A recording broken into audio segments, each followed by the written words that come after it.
Bismillahirrahmanirrahim. Assalamualaikum warahmatullahi wabarakatuh.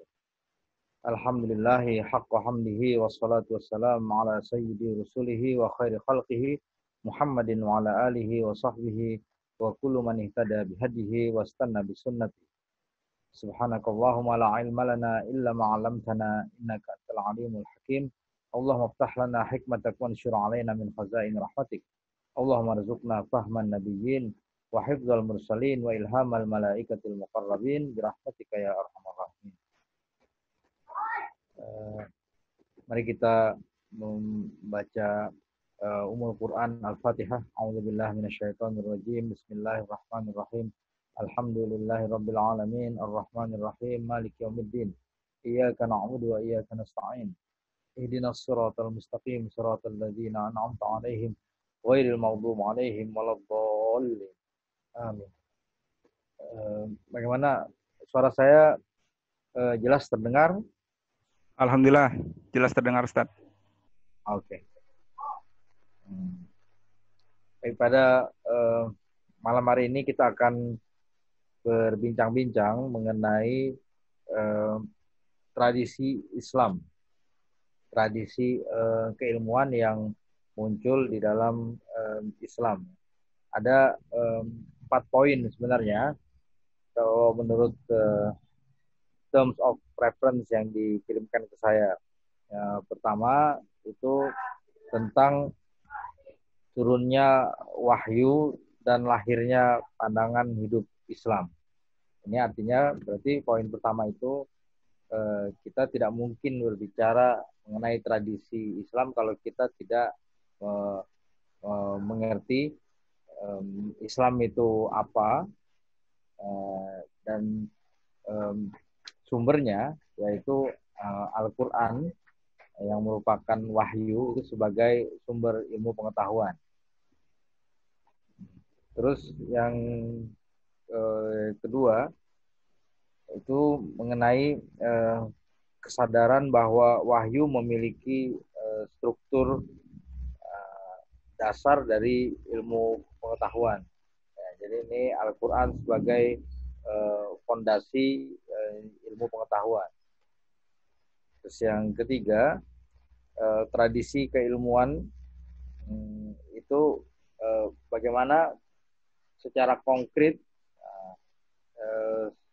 perlahan-lahan ya bertahap itu muncul atau dibangun oleh komunitas Muslim di Mekah maupun di Madinah.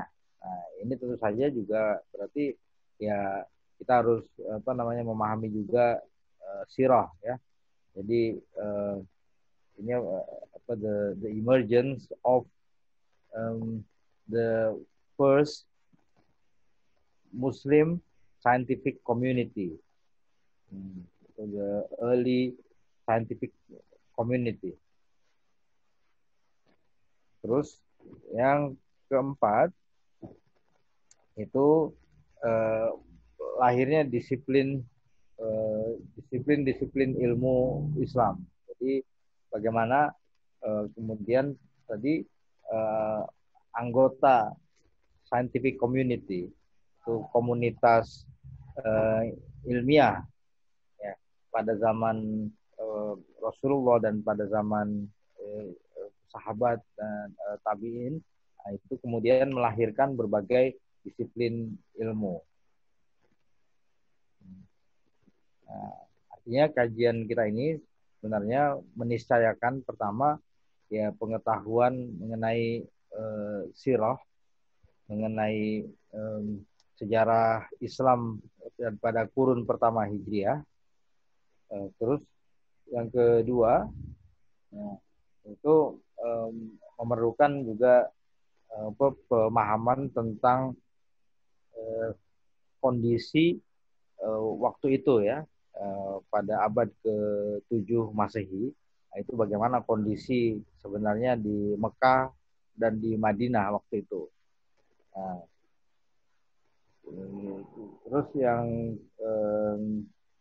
ketiga, nah ini tentu saja menggali informasi ini langsung dari sumber-sumber di abad kedua, jadi abad yang terdekat. Ya. Jadi seperti kita misalnya mau tahu apa yang terjadi pada misalnya zaman Jepang. Nah, itu kita menggali dari sumber yang terdekat karena Jepangnya udah pulang tahun 45 kan udah angkat kaki, dan Indonesia sudah memproklamirkan kemerdekaan. Nah, tapi nah sekarang kalau kita mau tahu apa yang terjadi waktu itu ya kita menggali dari kesaksian-kesaksian orang yang mengalaminya, nah, baik itu kesaksian lisan maupun kesaksian tertulis. Nah, berarti kalau dalam kasus tradisi keilmuan Islam, nah itu menggali dari sumber-sumber yang ada di abad ke-2 Hijriah, berarti tahun seratusan ya, 150. Nah, itu ada kita temukan dari beberapa kitab yang akan saya insya Allah bahas ya. Saya tidak menyiapkan slide, tapi saya menyiapkan makalah ini ya, paper. Ini bisa dibaca ini nanti ya, dan saya akan bertolak dari sini.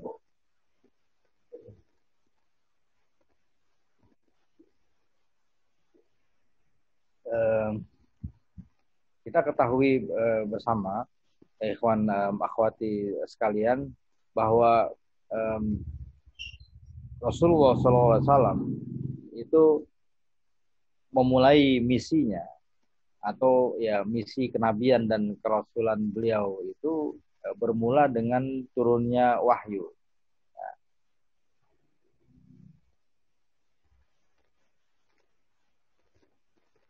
Dan wahyu yang dimaksud itu adalah kitab suci Al-Quran, yang ini diturunkan sebenarnya sekaligus itu dari Allah ke Baitul Izzah, ke langit yang terdekat. Kemudian dari langit yang terdekat itu baru berangsur-angsur selama 22 tahun lebih, 22 tahun 20 bulan gitu. Nah, kalau nggak salah begitu ya ininya perhitungannya. Ya, ada yang menggenapkan saja ya 23 tahun kurang lebih. Nah, itu kemudian berangsur-angsur. Nah, maka kita bisa di sini dengan kata lain kita mulai dari bagaimana Al-Quran itu sebagai wahyu yang diturunkan kepada Rasulullah itu memicu munculnya tradisi ilmu. Nah, ini saya berikan judul Al-Quran dan Ledakan Ilmu Pengetahuan. Dalam astrofisika dikenal sebuah teori dentuman besar, ya, teori Big Bang, yang menyatakan bahwa alam semesta ini berasal dari sebuah kepadatan yang panas tak terhingga sekitar 13.700 juta tahun silam, ya, atau ya 13,7 miliar ya tahun yang silam, yang kemudian meledak dan melahirkan bermiliar-miliar galaksi yang terdiri dari bintang-bintang dan planet dalam berbagai ukuran. Dan semenjak itu alam senantiasa mengembang, membesar, dan meluas terus-menerus sampai sekarang ini. Gambaran kosmologis ini dapat kita pinjam untuk melukiskan bagaimana ilmu pengetahuan pertama kali lahir dan berkembang serta bertaburan di dunia Islam. Nah, jadi awalnya, ini tentu saja kita ketahui itu di Mekah itu tidak ada peradaban, yang ada adalah aktivitas komersial, ya, perdagangan. Jadi lalu lintas orang dan barang dari dan keluar masuk Mekah. Meskipun Islam jelas tidak muncul di ruang hampa agama dan budaya, mengingat sudah ada orang-orang Nasrani dan Yahudi dan orang-orang Majusi di Jazirah Arabia dan sekitarnya, namun tak dapat dipungkiri bahwa kedatangan Islam telah memicu terjadinya revolusi sosial, revolusi politik, revolusi moral.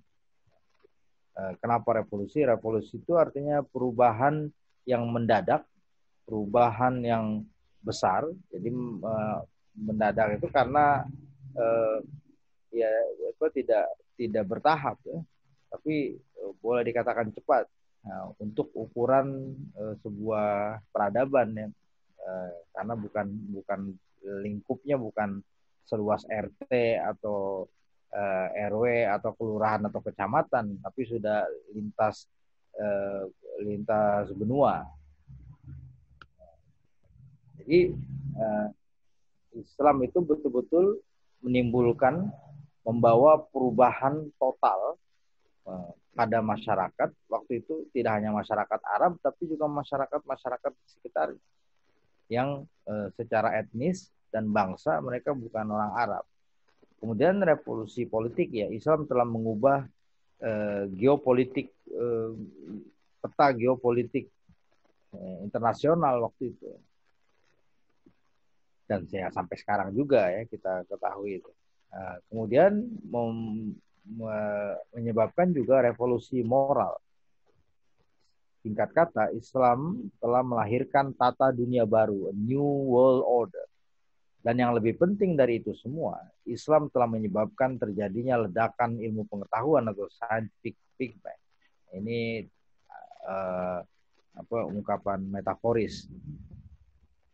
Maka di sini saya akan coba memaparkan bagaimana proses kelahiran dan perkembangan berbagai ilmu pengetahuan itu, dan bagaimana tradisi Islam, tradisi keilmuan Islam, tradisi ilmu dalam Islam itu bermula dan kemudian berkembang.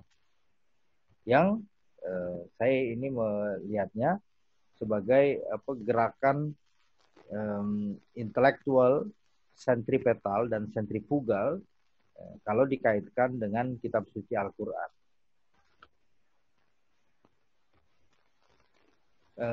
Bagaimana slide-nya bisa papernya bisa terlihat ya di screen masing-masing.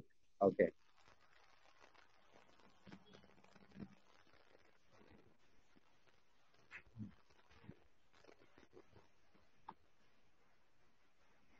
Konteks geopolitik dan sosiokultural waktu itu bagaimana?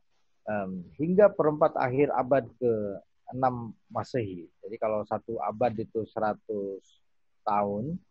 Nah, kalau seperempatnya kan 25 tahun. Nah, ini perempat akhir abad ke-6 itu berarti tahun ya kalau 550 itu separuh pertama ya sampai abad ke-6. Nah, berarti kalau 575 ya ini aproksimasi ya. Jadi 570-an lah. Tidak ada sampai tahun 500, artinya ini sampai ke kelahiran Nabi Muhammad SAW. Tidak ada kegiatan ilmiah yang berarti, apalagi prestasi keilmuan di Jazirah Arabia. Dan itu bisa kita ketahui dari sumber-sumber eksternal juga. Jadi sumber-sumber yang berbahasa Ibrani, berbahasa Suryani, ya, Syria, itu tidak mencatat bahwa di situ misalnya di Mekah itu ada sekolah atau ada universitas. Ya, apalagi di Oxford ya, di New York belum ada waktu itu. Apalagi Jakarta ya, abad ke-6 Masehi itu. Jadi ya tidak ada pusat-pusat keilmuan, kegiatan belajar tidak ada di situ. Di wilayah seluas kurang lebih 1 juta mil persegi itu antara Teluk Persia dan Laut Merah yang sekarang mencakup negara-negara Saudi, Kuwait, Qatar, Oman, Bahrain, Emirat dan Yaman. Nah, itu yang ada cuma kehidupan barbarian, ya, kehidupan sederhana orang-orang yang berkelompok dalam suku-suku, kabilah-kabilah pengembara yang berpindah-pindah tempat, mengikut musim, diselingi cocok tanam sederhana, pertukaran barang, ya perdagangan dan pertikaian antar suku yang direkam dalam syair-syair mereka itu dalam istilah genrenya Ayyamul Arab. Ini Y-nya 2 ini ya. Kalau Y-nya 1 itu kan ayam ya. Ayam itu bukan bahasa Indonesia, ini bahasa Arab. Ayyamul Arab itu sejarah lisan, ini sejarah lisan kepahlawanan, kemudian genealogi, tentang orang-orang suku-suku Arab pada zaman pra-Islam. Nah, sebelum kelahiran Rasulullah itu ada 2 imperium besar yang mengapit Jazirah Arabia, yaitu Imperium Romawi Timur, sering disebut Bizantium di sebelah barat, dan Imperium Persia di sebelah timur.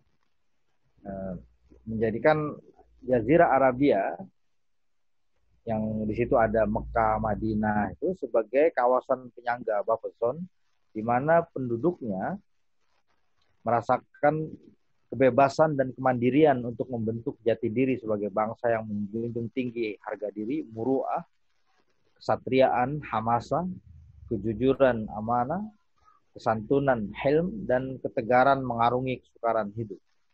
Nah, ini juga penting supaya kita mengetahui jadi konteks sosial kultural pada masa itu. Jadi artinya Anda kan mungkin berpikir bagaimana kok bisa ya Rasulullah itu bangsa yang tadi katanya tidak berpendidikan, di situ tidak ada sekolah, tidak ada universitas, tapi kok bisa melahirkan orang-orang yang bagus. Kalau ingat ya hadis Rasulullah itu, beliau mau bersabda bahwa manusia seperti logam, An-nas katanya ma'adin. Yang kata beliau seperti logam, kan ada besi, ada perak, ada tembaga, ada emas. Nah, dia bilang khiyaruhum fil jahiliyah, khiyaruhum fil Islam. Yang memang sudah baik kualitasnya pada zaman jahiliyah, nah itu tidak akan berubah juga. Maksudnya dia akan membawa kualitas diri yang baiknya itu. Nah, di sini sebenarnya yang dimaksud itu berarti ada modal kepribadian, modal karakter yang kuat itu di kalangan bangsa Arab itu waktu itu ya. Itu mungkin yang kita ya kalau kita tidak kalau secara sekuler mungkin kita lihat itu cultural advantage gitu. Nah, tapi kalau kita kaitkan dengan mungkin ini adalah bagian dari desain Allah Subhanahu wa taala, ya itu mungkin mengapa bangsa Arab itu dipilih untuk dan dipercaya untuk mendampingi Rasulullah dalam menyebarkan misi ketuhanan ini. Jadi orang-orang yang memang kuat karakternya, menjunjung tinggi harga diri, kemudian berani, kemudian amanah ya. Tapi juga santun, itu banyak cerita-cerita kita, misalnya Hatim At-Tai, itu cerita-cerita yang menggambarkan dan menunjukkan, dan dari para sahabat juga itu kita bisa temukan. Nah, berbeda dengan bangsa-bangsa lain di dunia, bangsa Arab pada zaman jahiliyah ini lebih suka bertutur daripada menulis. Jadi yang hidup adalah tradisi lisan. Nah, ini makanya kan Al-Quran itu jadi bisa terpelihara. Jadi setiap kali turun wahyu itu bisa langsung diserap dan langsung disimpan, langsung di-save. Lebih mementingkan ucapan daripada catatan. Maka inskripsi, tulisan-tulisan itu di batu bukan tidak ada, tapi sangat sedikit dibanding tradisi lisan. Lebih mementingkan ingatan daripada catatan. kemahiran mengungkapkan yang ada dalam pikiran dan perasaan dengan kata-kata yang luas maknanya, indah susunan maupun iramanya, menggugah dan menyihir dalam bentuk prosa dan puisi, sangat dihargai. Makanya Rasulullah kan dalam sebuah hadis mengatakan, inna minal bayani la sihra, inna minasy-syi'ri la hikmah, wa inna minal bayani la sihra. Artinya kata Rasulullah, sebagian puisi, syair, sajak itu mengandung hikmah, dan sebagian dari retorika, ya, artikulasi, ya inilah bahasa lah, bayan itu kita bisa katakan, dan bahasa itu bisa menyihir.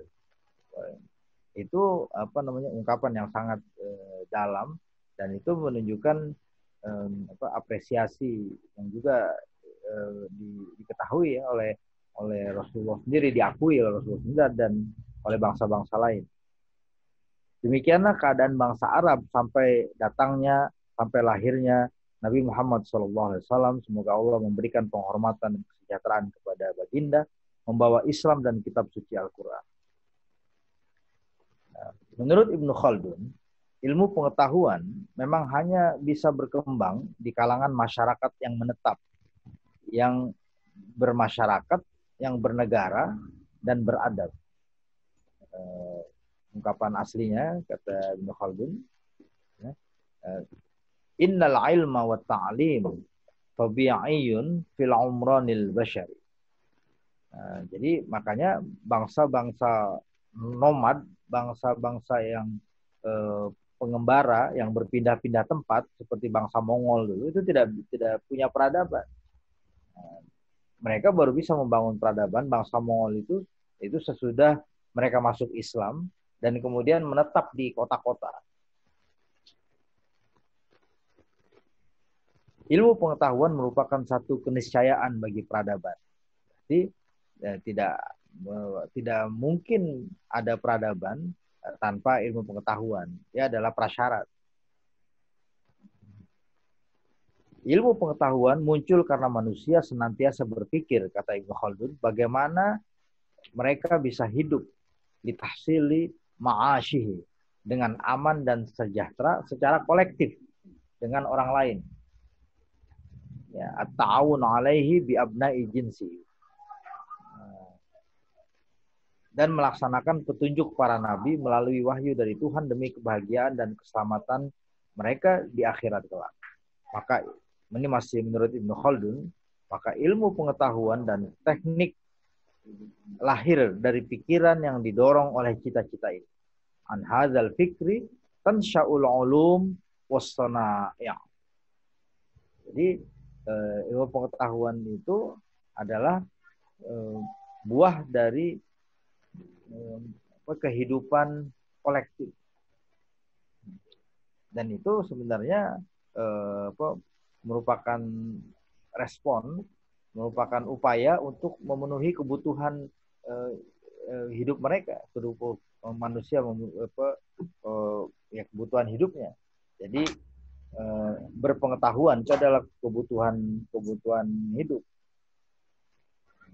Jadi makanya ya gampangnya begini, misalnya seperti negeri Belanda ya, orang-orang Belanda, kalau kita lihatlah, Anda yang pernah pergi ke sana juga tahu, kalau kita ke Belanda itu dari ujung negaranya sampai ke ujung lagi itu hanya perlu waktu 2 jam beberapa jam saja. Jadi tidak sampai 1 hari, tidak sampai setengah hari. Itu kalau kita dari ujung Indonesia ke ujung lagi, ya jangan dari Indonesia, dari ujung Pulau Jawa misalnya, dari Merak sampai ke Banyuwangi, itu tidak cukup 5 jam, tidak cukup 10 jam, tidak cukup 12 jam. Ya, kalau sekarang udah ada tol mungkin lebih cepat ya.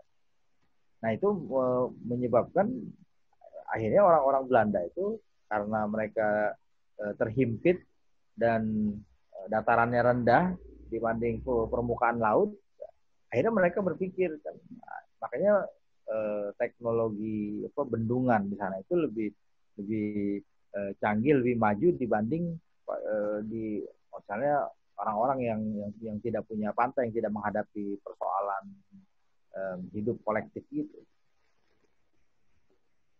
Menurut Ibnu Khaldun, perkembangan ilmu pengetahuan biasanya berbanding lurus dengan tingkat kemakmuran dan kemapanan masyarakat.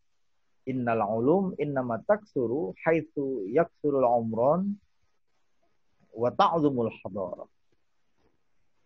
Jadi makin besar suatu peradaban dan makin berkembang suatu kota, suatu masyarakat yang hidup di dalam negara itu, maka semakin berkembang pula lah ilmu pengetahuan, kata Ibnu Khaldun. Dari sini tidak mengherankan kalau kemudian kita lihat ya, tradisi ilmu itu bermula dan berkembang di Mekah, kemudian diikuti di kota-kota di mana para sahabat menyebar. Yaitu di Kufah. Nah, di situ ada Sayyidina Ali, ada Abdullah bin Mas'ud, kemudian di Damaskus itu ada Muawiyah, ada Abu Darda, kemudian belakangan ya di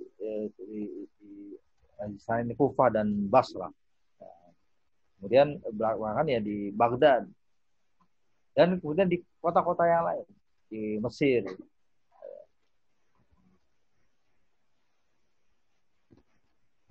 Sekarang kita mulai ya.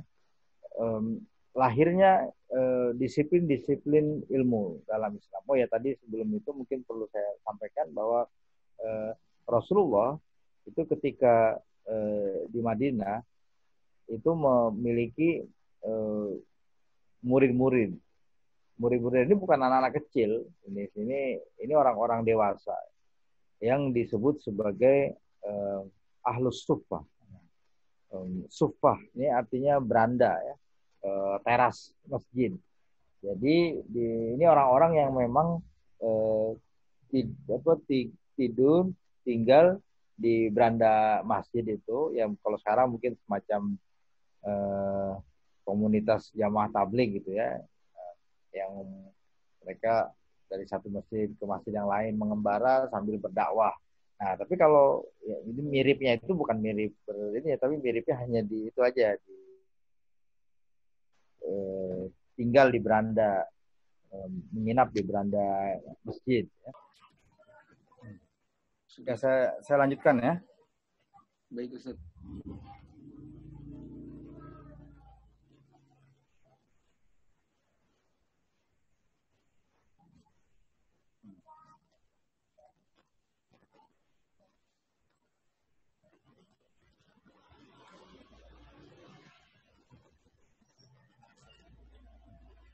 Bismillahirrahmanirrahim. Bahwa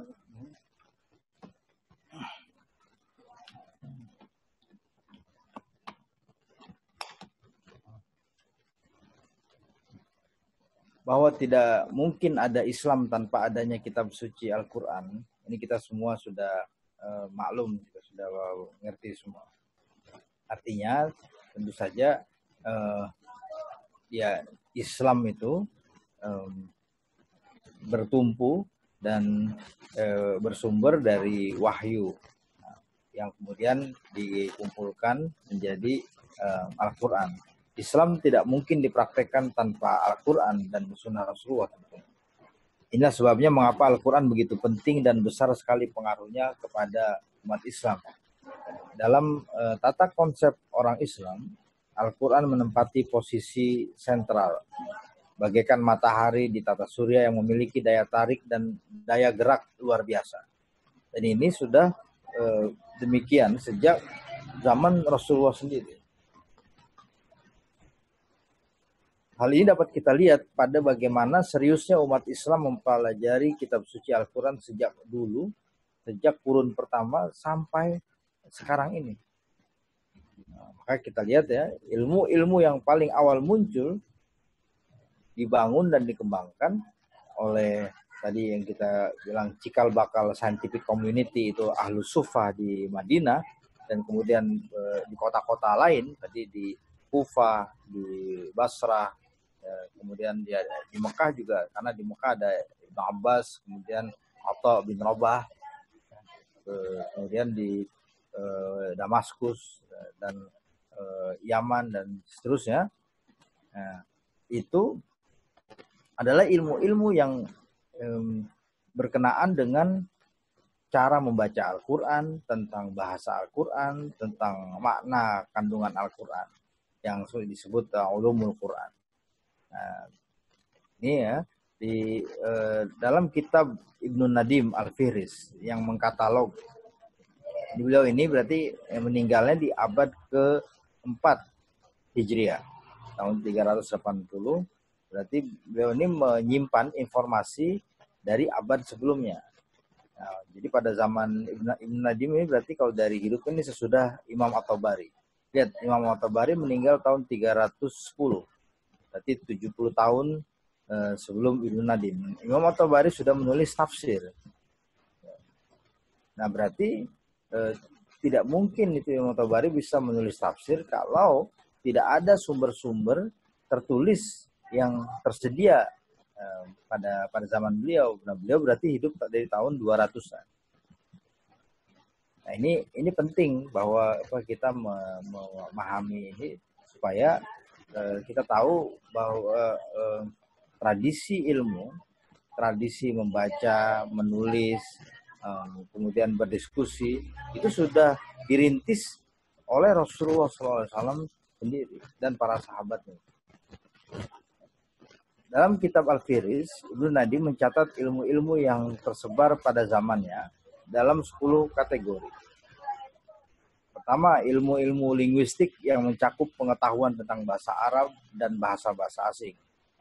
Lughatul umam minal Arab wal Ajam. Berikut ortografi, istilah beliau itu kolamnya, ya, aksaranya, alfabetnya, yaitu aksara dalam bahasa yang digunakan dalam bahasa Suryani, Syriak, kemudian Farsi, kemudian Ibrani, Hebrew, kemudian Rumi, Yunani, Greek, kemudian Lombardi, ini maksudnya Romawi, Latin, kemudian dalam bahasa Cina, bahasa Sanskerta, beliau menyebutnya Sindhi, kemudian dalam bahasa Afrika, daerah Sudan, Nubian, Turki, Rusia, kemudian Efringi, Frank, dan Armenia. Nah, jadi berarti ini berbagai macam bahasa yang waktu itu sudah dikenal oleh umat Islam. Ini Ibnu Nadim di Baghdad ya pada abad ke-3 dan ke-4 ini. Ini menunjukkan bahwa wawasan waktu itu, wawasan keilmuan itu sudah internasional. Ilmu-ilmu mengenai kitab-kitab agama lain, kutubus syara'i', seperti ilmu-ilmu tentang jadi ilmu-ilmu sini termasuk karya-karya yang ditulis oleh para sarjana, para cendekiawan, para ulama kaum muslimin mengenai Taurat dan Injil. Baru kemudian ilmu-ilmu mengenai Al-Quran. Terus ilmu-ilmu tentang tata bahasa Arab yang meliputi nahwu, sintaks, sorof, morfologi, dan seluk-beluknya. Nah, yang menyebut itu an-nawadir wal anwa'. Yang ketiga, ilmu-ilmu sejarah atau historiografi, dia menyebut ilmu akhbar. Kemudian ilmu nasab, genealogi, ilmu mengenai peristiwa-peristiwa besar yang sekarang kita sebut sejarah, itu ilmu ahdath, dan kesusastraan, ilmu adab. Kemudian ilmu syair, poetik dan tokoh-tokohnya, ilmu kalam yang mencakup ilmu tauhid, ilmu usuluddin, aqaid, ilahiyat, dan tasawuf, beserta aliran dan tokoh-tokohnya, al-mutakallimun wal mutasawwifah. Kemudian ilmu fikih, yakni ilmu syariah dan hukum atau jurisprudensi, dan tokoh-tokohnya, fuqaha, ilmu-ilmu filsafat termasuk fisika, logika, dan kedokteran serta tokoh-tokohnya, ilmu-ilmu khurafat seperti ilmu nujum, ilmu firasat, ya, ilmu takbir mimpi, oniromansi, dan sebagainya. Kemudian ilmu perbandingan agama dan sekte-sekte di dalamnya, ilmu madzhab wal i'tiqadat. Dan kategori yang 10, ilmu-ilmu kimia dan tokoh-tokohnya, al-kimiyaiyin was sanu'iyyin. Bukunya Ibnu Nadim, ya. Ibnu Khaldun, bukunya sudah diterjemahkan ke dalam bahasa Inggris oleh Rosenthal. Bukunya Ibnu Nadim sudah diterjemahkan ke dalam bahasa Inggris juga oleh orientalis dari Columbia University di New York, Bayard Dodge. Ini judul bukunya dalam bahasa Inggris. Saya belum catat di sini ya. Nantilah saya kirimkan ya. Bayard Dodge, cari aja Al-Nadim Fihris gitu. Dia tidak pakai Ibn kalau dalam terjemahan bahasa Inggris. Kita lanjutkan ini. Secara spesifik Ibn Nadim memerinci ilmu-ilmu yang secara sentripetal terkait dengan Al-Quran beserta buku-buku yang diterbitkan mengenai setiap cabang ilmu itu. Misalnya ya, ilmu bacaan Al-Quran, qiraat, dan ilmu tentang ortografi tulisan Al-Quran, kitabatul Quran, termasuk ilmu mengenai bunyi, pengucapan makhraj huruf Al-Quran, aturan memulai dan menghentikan bacaan, ilmu waqaf wal ibtida, kemudian pembubuhan tanda-tanda baca pada salinan naskah Al-Quran, kemudian ejaan dan perbedaan antara mushaf-mushaf, pemenggalan dan penghitungan jumlah ayat, pemaknaan atau tafsir ayat-ayat Al-Quran, tata bahasa, nahu, dan gaya bahasa, ma'ani, lafaz-lafaz Al-Quran, yang lafaz-lafaz yang aneh seperti abba, gitu ya, yang wafaki atau wa abba, wa ainaban, wa qodba, yang istilahnya gharibul Quran, muskilul Quran, gharibul Quran. Kemudian penggunaan metafora dan ayat-ayat yang samar makna, mutasyabih, dan ilmu mengenai ayat-ayat yang dihapus rasam maupun hukumnya, soal abrogasi ayat maupun hukum dari ayat-ayat Al-Quran. Nah, ini menunjukkan apa? Ini menunjukkan pada abad ketiga dan keempat itu sudah mapan, dan ini tidak mungkin sampai sudah ada buku. Nah, jadi misalnya begini ya, kayak Anda punya dosen, ya, ya seperti saya lah misalnya, saya mengajar metafisika di Unida, tapi sampai sekarang saya belum menulis buku tentang metafisika itu.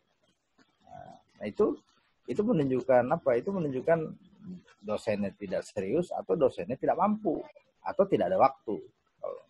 Nah sekarang kalau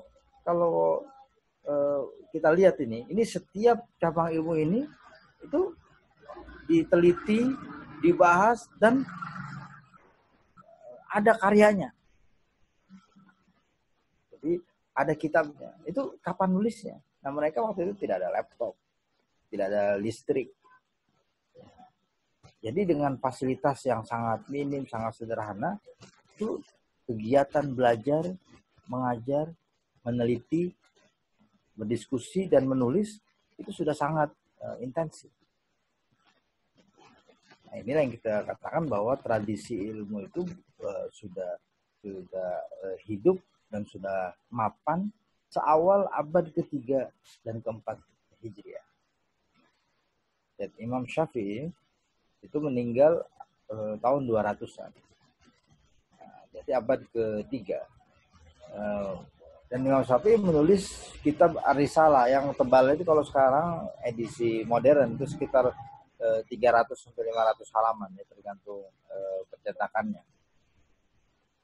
Dan gurunya Imam Syafi'i sudah menulis kitab Al-Muwatta. Jadi memang tradisi ilmu itu sudah kita katakan sudah pada zaman itu tahun abad ke-4, ke-3, nah itu sudah mapan. Nah, berarti sudah mulai memang dirintis sejak abad pertama.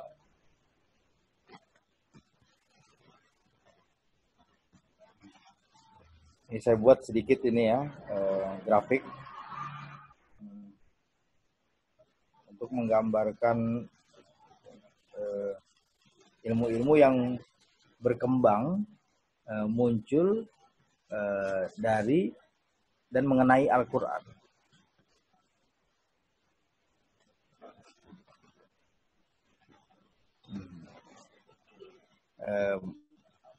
Ya, jadi Al-Quran itu tidak hanya dibaca, tidak hanya dihafal, tidak hanya dibawa di dalam sholat ya, untuk ritual, untuk ibadah semata, tetapi juga memicu dan memotivasi. Jadi para cendekiawan ya gitu, dari para sahabat, para tabiin itu untuk belajar dan untuk menggali dan kemudian menciptakan dan merumuskan disiplin-disiplin ilmu itu. Ilmu nahwu, ilmu sorof, ilmu balaghah, retorika, dan ilmu-ilmu yang terkait. Jadi hampir kita katakan itu semua ilmu-ilmu yang berkembang di dalam tradisi intelektual Islam, tradisi keilmuan Islam, itu bersumber dari atau terinspirasi oleh apa yang ada di dalam Al-Quran.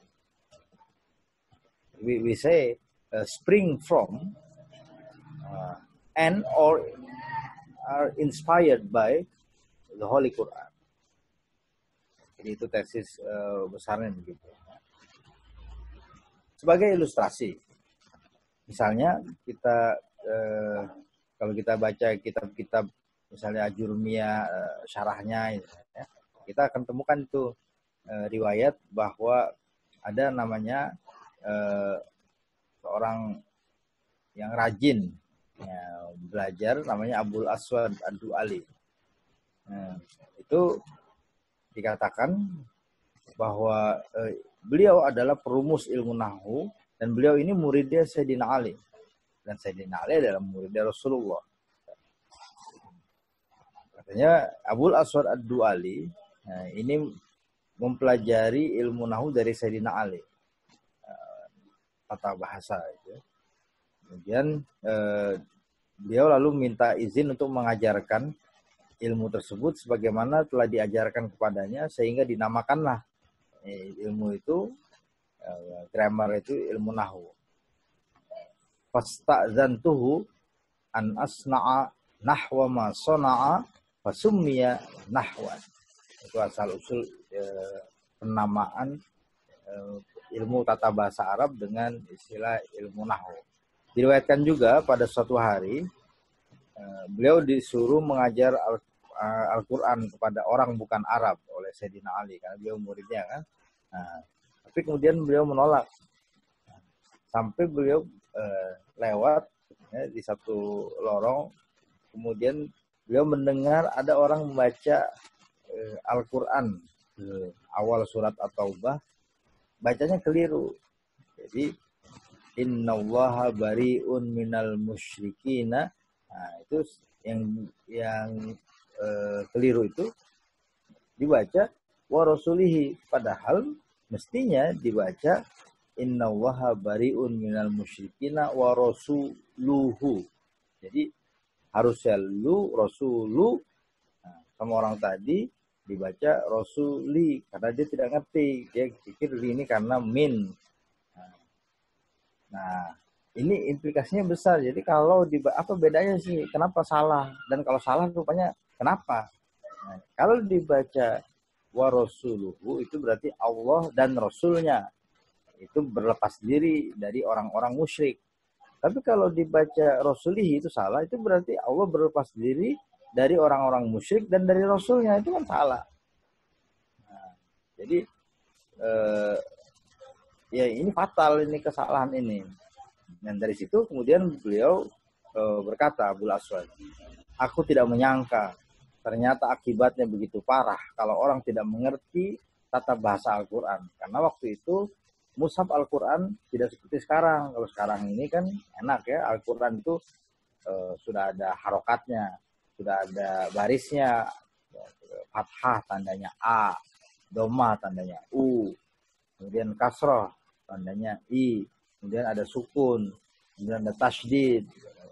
Dulu jangankan baris, titik-titik saja tidak ada, sehingga orang tidak bisa membedakan kalau bukan dia hafal atau dia orang Arab asli, ya, dia sangat besar kemungkinan keliru antara ha, jim dengan kho, antara sin, shin, ya, antara ba, ya, ta, dan nun. Nah, sejak kasus tersebut, beliau berkata ini, madzanantu anna amran nas, ya, anna amran nas ala ila hadza, akan berakhir begini. Kemudian beliau memanggil Ziyad untuk menuliskan kaidah-kaidah, ya, jadi aturan-aturan tata bahasa. Kemudian melalui beliau rumuskan dan tulis. Nah ini kan berarti zaman sahabat. Jadi Rasulullah mungkin sudah meninggal, tapi masih ada para sahabat seperti Sayyidina Ali. Ini berarti masih di kurun pertama Hijriah. Nah disitulah sudah mulai ada kegiatan keilmuan itu.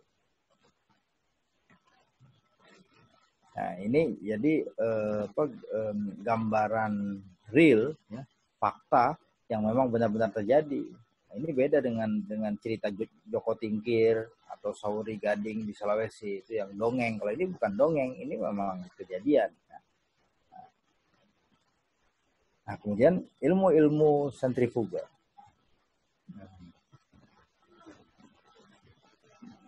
Demikianlah kemudian berbagai cabang ilmu pengetahuan satu persatu muncul. Katalog yang dibuat Ibnu Nadim lalu direvisi sesuai dengan perkembangan pesat yang terjadi di abad-abad berikutnya. Seperti kita ketahui pada zaman Daulat Bani Umayyah dan Abbasiyah, telah terjadi, Daulat Abbasiyah itu berakhir tahun 750 Masehi. Telah terjadi gerakan penerjemahan besar-besaran yang disponsori oleh pemerintah, oleh khalifah di Damaskus dan di Baghdad. Ibu kota di mana berkumpul pakar-pakar dari seluruh penjuru dunia Islam. Hasilnya adalah timbulnya minat untuk mempelajari dan mengembangkan apa yang disebut sebagai ilmu-ilmu orang zaman dahulu, ulumul awail. Ilmu-ilmu kedokteran, matematika, fisika, biologi, dan metafisika. Nah, ini boleh kita sebut ini sebagai tahap kedua.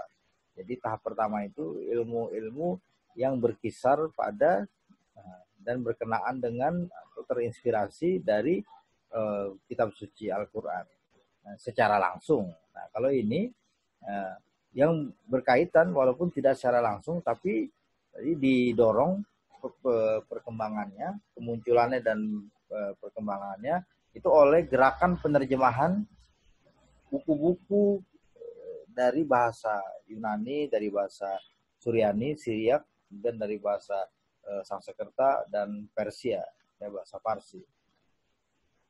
Nah ini yang kemudian melahirkan kitab-kitab yang kita ketahui, ya, yang ditulis oleh Al-Kindi, Al-Farabi, ini sudah mulai bicara tentang konsep infinity, kemudian bicara tentang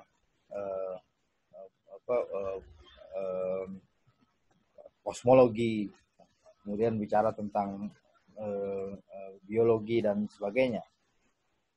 Ilmu-ilmu inilah yang kita maksud dengan ilmu-ilmu sentrifugal, dalam arti lari menjauh dari, meskipun hakikatnya secara tidak langsung tetap berhubungan dengan pesan inti kitab suci Al-Quran, yakni investigasi atau meneliti, memahami tanda-tanda kekuasaan Allah di alam raya dan manusia.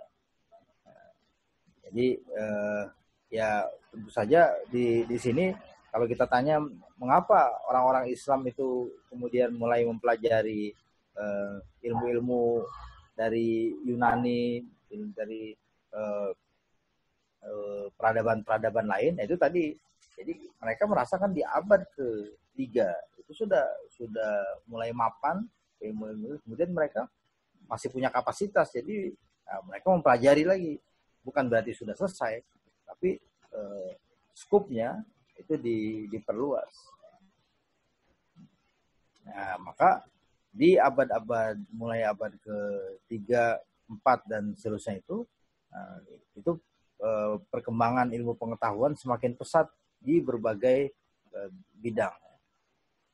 Tadi kita katakan begitu karena orang Islam mendalami ilmu-ilmu tersebut yang disebut ulumul awail itu bukan untuk memenuhi dahaga akal semata. Not just for intellectual curiosity, tetapi lebih karena tuntutan agama, religious demand, yakni karena mereka memang diperintahkan untuk mengkaji, memahami dan mengamalkan Islam sesuai dengan petunjuk kitab suci Al-Quran dan Sunnah Rasulullah. Kalau Anda baca misalnya dalam kitab Imam Ghazali, Kitabul Ilm, itu Imam Ghazali mengatakan ya, orang Islam diperintahkan untuk berhaji. Nah, atau yang paling awal ya untuk sholat. Nah, perintah sholat itu inna sholata kanat 'alal mu'minina kitaban mauquta. Sholat itu adalah kewajiban yang sudah ditetapkan waktunya. Sebagaimana kita menentukan waktu sholat, sama juga waktu puasa. Nah, itu kita memerlukan sains. Nah, disinilah kita melihat dengan jelas kaitan antara ilmu-ilmu matematika seperti astronomi, aritmetika, dan geometri dengan penentuan tadi waktu-waktu ibadah, ya sholat, puasa, awal dan akhir Ramadan, arah kiblat, penghitungan zakat, harta, pembagian warisan, perancangan struktur bangunan masjid, madrasah, dan sebagainya, ya, sekolah, universitas. Begitu pula berkembangnya ilmu-ilmu seperti kedokteran, farmakologi, ilmu-ilmu teknik di abad-abad berikutnya. Ya. Nah, itu adalah konsekuensi logis dari apa yang disebut oleh Ibnu Khaldun itu tadi. Ya. Dengan bertambahnya jumlah penduduk, kemudian ekspansi kota, nah, maka semakin makmur dan semakin berkembanglah ilmu pengetahuan.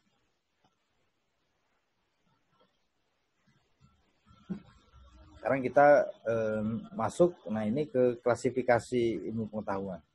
Ya, salah satu konsekuensi dari ledakan ilmu pengetahuan tersebut di atas adalah desakan untuk menilai dan menyaring mana yang benar-benar ilmu, mana yang mirip ilmu, dan mana yang sama sekali tidak layak disebut ilmu. Ini kemudian mendorong para ilmuwan muslim untuk memilah-milah ilmu menjadi ya, beberapa kategori berdasarkan objeknya, metodologinya, dan kegunaannya, utilitasnya. Ada klasifikasi yang dibuat oleh Al-Farabi, ada klasifikasi dari Ibnu Sina, dari Ibnu Hazm, dari Ibnu Ghazali, As-Suyuti, Ibnu Khaldun, dan ulama-ulama lain. Imam Al-Ghazali misalnya membagi ilmu pengetahuan berdasarkan hadis Rasulullah menjadi dua. Ilmu-ilmu yang beliau sebut sebagai fardu ain dan ilmu-ilmu fardu kifayah. Ilmu fardu ain menurut beliau adalah ilmu-ilmu yang wajib dipelajari oleh setiap orang Islam yang sehat dan normal. Dan ini adalah ilmu-ilmu tentang semua perkara yang diwajibkan dan dilarang oleh agama. Jadi definisi ilmu fardu ain kata Imam Ghazali, al ilmu bi kaifiyatil amal al wajib fi'luhu aw tarkuh.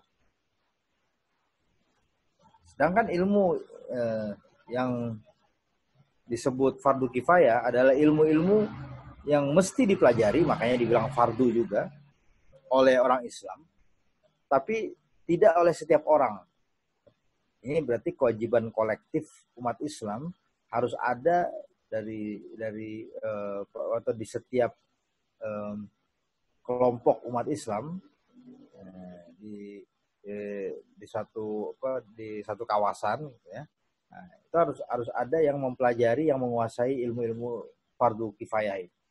Menurut beliau ilmu-ilmu fardu kifayah itu terdiri dari ilmu-ilmu agama, ulum syariah yang berhubungan dengan Al-Quran dan Sunnah, dan ilmu-ilmu yang tidak secara langsung berkaitan dengan agama, ulum ghairi syariah, yang diperoleh lewat nalar akal atau rasio logika, yang kalau sekarang ya kita sebut ya scientific knowledge, ya, science, ya, dengan pengalaman empiris dan eksperimental. Ini juga jelas ya, yang kalau sekarang ya maksudnya sains, melalui kesepakatan atau konsensus. Selanjutnya masing-masing dari dua kategori ini, ilmu fardu ain dan fardu kifayah, beliau pilih lagi menjadi ilmu-ilmu yang terpuji dan tercela bagi ilmu-ilmu agama, dan terpuji, tercela, dan boleh-boleh saja bagi ilmu-ilmu yang ulum yang ghairi syar'i. Skemanya begini ya. Jadi ilmu itu kata misalnya ada yang bermanfaat nih berdasarkan hadis Rasulullah, Allahumma inni a'udzubika min ilmin la yanfa. Jadi ini ilmu la yanfa. Kalau ilmu itu tidak bermanfaat, maka ilmu itu tidak perlu dipelajari, tidak fardu. Nah, tidak bermanfaat ini, tidak perlu ini bisa jadi karena memang berbahaya, membahayakan, atau dia tidak membahayakan tapi tidak ada gunanya. Jadi la yadur wa la yanfa. Adapun ilmu-ilmu yang mesti kita pelajari, ya, tadi ada dua, fardu ain dan fardu kifayah. Yang fardu ain itu ada yang berkenaan langsung dengan urusan agama kita. Nah, terus kalau yang fardu kifayah, nah ini ada yang secara langsung ataupun tidak secara langsung berkaitan. Ini beliau pilih menjadi dua, yang terpuji atau yang boleh-boleh saja. Khusus untuk ilmu-ilmu fardu ain dan fardu kifayah yang berkaitan dengan agama, Imam As-Suyuti telah membuat semacam kompendium dalam kitab itu, Nuqayah, yang merangkum. Ini beliau menyebut ada 14 ilmu. Ilmu usuluddin, termasuk teologi, kosmologi, ontologi, dan epistemologi, ilmu tafsir, ilmu hadis, ilmu usul fiqh, teori dan metodologi hukum dan peradilan, kemudian ilmu faraid, pembagian warisan, ilmu nahwu, ilmu tasrif. Nahwu tadi sintaks atau gramatika, tasrif itu morfologi, kemudian ilmu khat, ilmu tulis menulis, ya. Kemudian ya atau ortografi dan kaligrafi, dua. Kemudian ilmu ma'ani, ini semantik, kemudian ilmu bayan, retorika, ilmu badi, ini poetik, kemudian ilmu tasyrih, anatomi, fisiologi, kemudian ilmu tib, kedokteran farmasi, dan ilmu tasawuf. Dan beliau ini di dalam kitab ini sebenarnya menarik ya, beliau menerangkan bahwa orang Islam itu harus menguasai 14 ilmu-ilmu ini. Kira-kira yang tidak masuk mungkin ya teknik ya. Ini tentu saja klasifikasi yang tidak baku, artinya masih terbuka lah, bisa kita tambahkan. Nah, yang tidak kalah menarik dari klasifikasi ilmu adalah tawaran Ibnu Khaldun dalam kitab Muqaddimah. Beliau membagi ilmu pengetahuan jadi dua. Yang pertama ilmu-ilmu tradisional, beliau menyebut ulum naqliyah, seperti ilmu tafsir, ilmu hadis yang mengandalkan periwayatan dan epistemologi sosial. Yang kedua ulum aqliyah atau ilmu-ilmu rasional seperti ilmu fisika, biologi, matematika, dan sebagainya yang mengandalkan nalar berbasis observasi dan eksperimentasi. Nah, pembagian Ibnu Khaldun ini berarti kita lihat menghindari kategorisasi ulum syariah dan ulum diniyah. ilmu-ilmu agama yang mengakibatkan mungkin atau bisa menimbulkan kesalahpahaman karena seolah-olah membolehkan atau menganjurkan dikotomi, diskriminasi dan marginalisasi sebagian ilmu dibanding ilmu yang lain. Ya, ada juga klasifikasi dari Tash Kopruzadeh dalam kitab Miftahus Sa'adah dan Misbahus Siadah. Nah, sekarang saya masuk pada kesimpulan sebelum kita tanya jawab. Dalam peradaban manapun, ilmu pengetahuan tidaklah muncul sekonyong-konyong, tetapi lahir dari sebuah proses bertahap. Setiap cabang pengetahuan akan melewati tradisi ilmiah yang panjang sebelum menjadi disiplin ilmu yang kokoh. Menurut Profesor Alpaslan, proses yang panjang itu terdiri dari 3 tahap. Yang pertama tahap penyoalan, problematic stage atau problematizing stage. Ini tahap di mana berbagai masalah subjek kajian dipelajari secara acak dan berserakan, belum sistematis, tanpa pembatasan bidang-bidang kajian tertentu. Nah, ini berlangsung prosesnya untuk beberapa lama sebelum masuk ke tahap yang kedua. Nah, tahap pertama ini kita lihat sebenarnya pada zaman sahabat. Contohnya itu ya dialog-dialog antara misalnya antara para sahabat dengan Rasulullah. Para sahabat itu bertanya, ya Rasulullah, gimana kalau begini, gimana kalau begitu, gimana kalau ada kasus begini. Nah, itu sebenarnya masa yang disebut problematic stage oleh Prof. Alpaslan. Atau sesudah Rasulullah wafat pada zaman masih kurun pertama Hijriah itu di mana para sahabat silang pendapat dan berdiskusi mengenai berbagai persoalan-persoalan yang mereka hadapi yang harus diselesaikan dengan ilmu. Kemudian di tahap kedua, ini Alpaslan menyebut sebagai tahap disciplinary stage, di mana komunitas ilmiah yang ada di suatu bangsa, dalam hal ini ya di kalangan umat Islam waktu itu ya, sudah mulai membangun dan memiliki tradisi ilmu. Dan mereka bersepakat untuk membicarakan materi dan metode pembahasan sesuai dengan bidang masing-masing. Nah, kita lihat ini terjadi pada mulai zaman tabi'in. Sesudah Al-Hasan Al-Basri, zaman Imam Abu Hanifah, zaman Imam Malik. Dan ketiga, kata Alpaslan, baru tahap penamaan, naming stage. Nah, pada tahap ini baru setiap bidang ilmu itu yang sudah selesai ya dirumuskan, ini adalah mabadinya, ini fondasinya, ini tujuannya, kemudian ini metodenya. Nah, terus itu diberikan nama khusus. Jadi ini munculnya istilah misalnya tadi ilmu nahwu. Nah, ini sudah zamannya kalau dalam tradisi ilmu nahwu berarti sudah ada kitabnya Sibawayh. Kalau usul fikih, nah itu pada zaman Imam Syafi'i saja itu belum disebut usul fikih. Ya. Imam Syafi'i menulis kitab Ar-Risalah. Nah, jadi penamaan itu mungkin tidak juga serentak ya, tidak seperti zaman sekarang lah ya, melalui SK, misalnya SK Menteri Pendidikan. Bukan, tapi ini proses natural. Demikian pula halnya lahirnya berbagai disiplin ilmu pengetahuan di kalangan umat Islam. Ledakan besar yang dipicu oleh kitab suci Al-Quran kemudian memecahkan kebekuan intelektual dan membentuk tradisi ilmu yang luar biasa yang pada gilirannya melahirkan dan mengembangkan aneka ragam ilmu pengetahuan. Nah, ini berarti ya kalau mau lebih detail data-datanya spesifik tadi baca kitabnya Ibnu Nadim, kemudian kitabnya Ibnu Qutaibah Al-Ma'arif yang dari abad kedua ya, Hijriah tahun 150-an.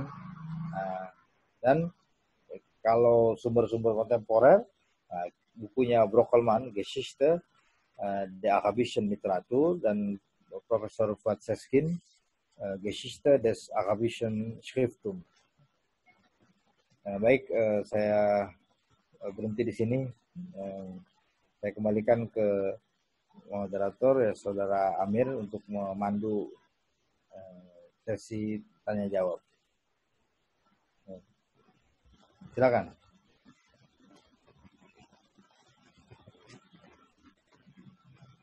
Ya, alhamdulillah telah disampaikan materi yang luar biasa dari Ustaz Syam. Saat ini kita akan memasuki sesi tanya jawab. Beberapa pertanyaan sudah masuk di sini. Pertanyaan pertama dari Reska Fajar. Bagaimana cara ulama zaman itu mengatur waktu sehingga bisa produktif berkarya? Kemudian pertanyaan yang kedua, apakah penguasaan banyak ilmu para ulama zaman itu karena otodidak atau bukan? Bagaimana persoalan dengan kepakarannya? Karena kalau zaman sekarang seperti terbatas spesialisasi dan juga kepakarannya. Seperti itu, Ustaz. Ya. Ada lagi pertanyaan lain? Ada. Ya, silakan. Pertanyaan yang kedua itu dari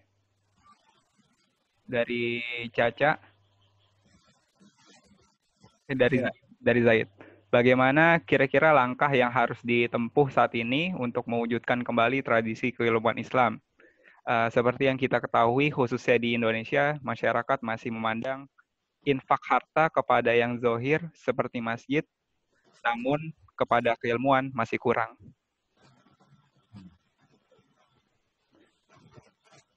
Kemudian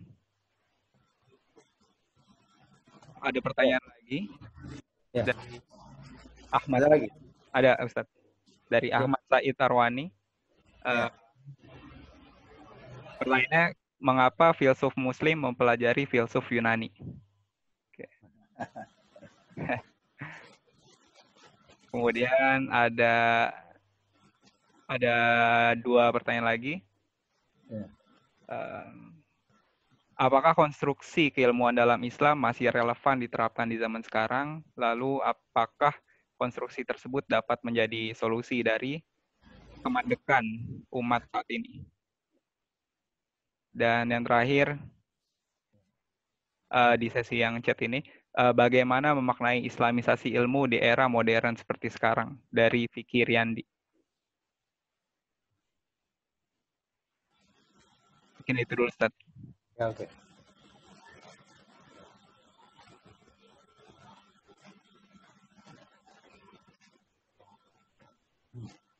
Oke, saya coba jawab ya.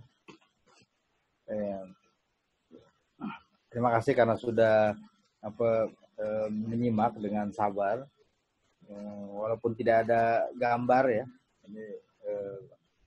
Tapi kalau Anda kuliah di Jerman, profesor saya kuliah waktu itu 4 tahun, ya begini, bahkan kalau ini Anda bisa membaca apa yang saya baca, tapi kalau sama profesor di Jerman, dia baca sendiri, kita hanya menyimak saja.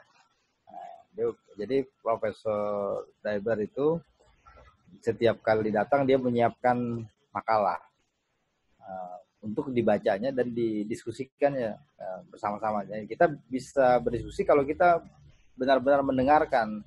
Nah, ini tanpa teksnya dibagikan ke kita, tidak. Oke, pertanyaan yang pertama, bagaimana kita mengatur waktu supaya bisa produktif? ini memang pertanyaan teknis yang harus dijawab dengan kenyataan ya, dengan perbuatan, dengan tindakan. Tapi begini, kita bisa kasih Anda lah, ya, kita semua lah bisa belajar itu dari pengalaman dan ya cerita ya, pengalaman real ya, cerita seperti Ibnu Ibnul Jauzi, bukan Ibnu Qayyim al-Jauziyah, Ibnul Jauzi. Nah, itu beliau mengatakan, jadi prinsip para ulama di Baghdad waktu itu, cendekiawan ulama di sini ya tidak hanya ahli agama ya, tapi tadi seperti intelektual, al-jahiz, kemudian sejarawan, ahli matematika itu. Mereka tuh punya prinsip, padahal waktu itu kan tidak ada, ya, belum ada komputer, belum ada mesin ketik, mereka masih menulis, bukan kertas pun mahal. Nah, prinsipnya itu berapa kata ya, minal ini. Jadi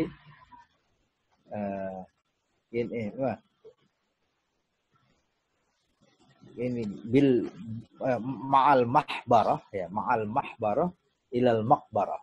Gitu kalau nggak salah ya. Ma'al mihbarah ilal maqbarah. Nah, apa itu artinya? Mihbarah ya, ma'a artinya bersama. Mihbarah artinya tempat tinta. Jadi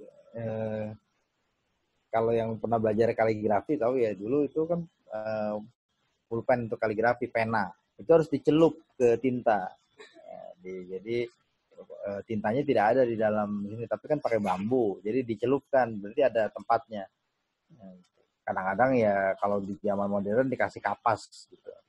Jadi tidak dicelupkan tapi ditusukkan ke dalam kapas, kemudian nanti tintanya melekat baru nulis. Jadi itu mihbarah itu botol tempat tinta. Terus ilal makbarah, ila artinya menuju, makbarah artinya kuburan. Jadi secara literal ini bersama tempat tinta sampai masuk kuburan. Ya, terjemahan bebasnya, mereka ini katanya berarti selagi hayat masih di kandung badan, selagi itu mereka akan menulis. Jadi berarti tidak pernah berhenti menulis sampai akhir hayatnya.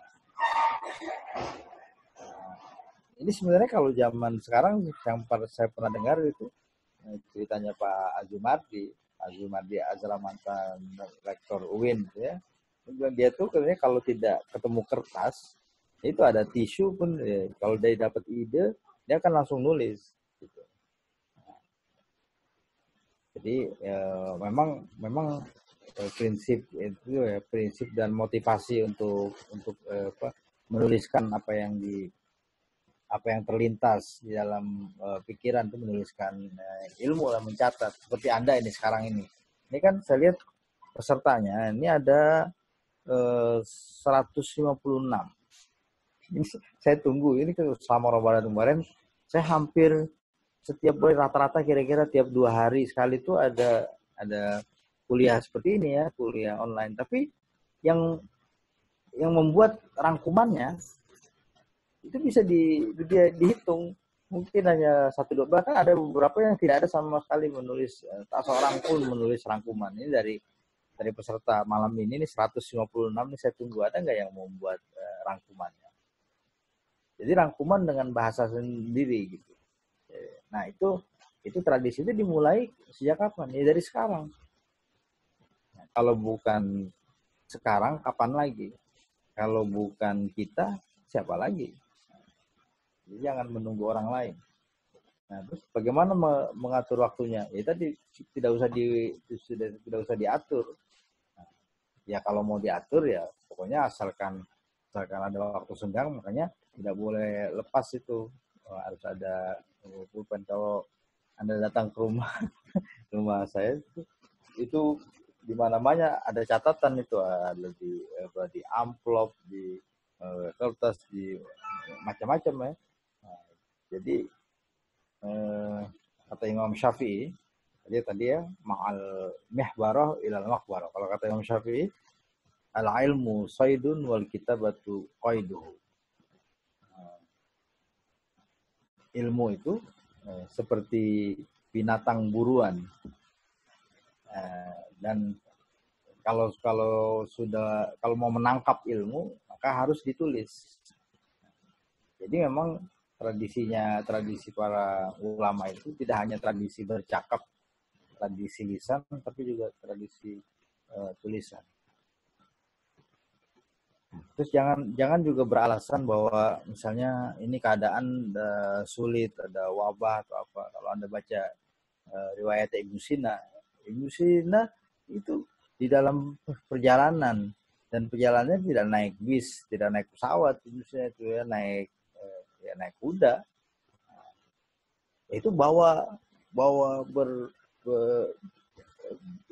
buku-bukunya, bawa kertas. Jadi sepanjang perjalanannya berbulan-bulan itu nulis. Itu yang cerita begitu bukan Ibnu Sina, tapi muridnya dia namanya Al-Juzjani yang menemani perjalanan sepanjang perjalanan.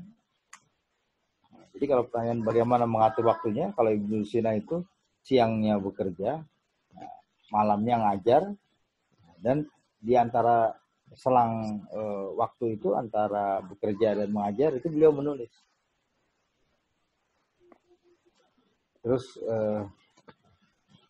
apakah para ulama dulu itu belajar sendiri, otodidak, atau mereka belajar dengan guru? Dua-duanya.